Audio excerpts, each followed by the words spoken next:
Memorial marks the unofficial start of summer, but we've never had to spend Memorial Day under these type of circumstances. CBS 2's Bauman live now in Coney Island, and the beaches will be open there this weekend, but it's not going to be what we're used to, Allie.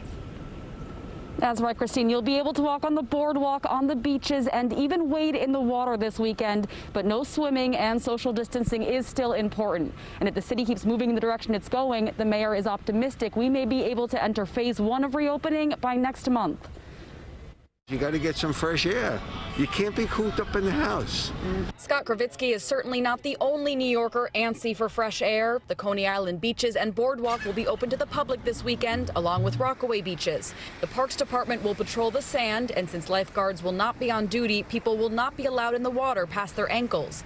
The NYPD will patrol the boardwalk, but officers will not enforce social distancing. We certainly don't anticipate that we'll need to give any summonses during this time. People have been extremely cooperative, and we expect that to continue. If you're heading to a beach outside the city, the MTA wants you to stay off mass transit.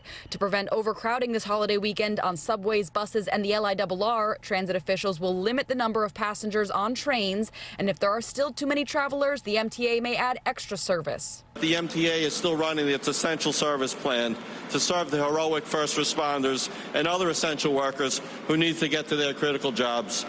As such, we ask that you do not need to ride with us unless it's an essential trip, and that if you need to use public transportation, that you wear a mask or a face covering. So does all this mean the city is dipping its toes in the reopening waters? Mayor de Blasio says phase 1 of reopening the Big Apple could start as soon as June. I'm basing that on everything we know today.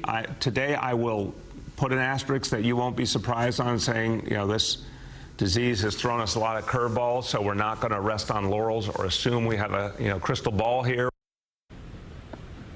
And because schools are closed, the NYPD will deploy about 5,000 school safety agents here and to parks all around the city to hand out face masks and remind people to stand 6 feet apart.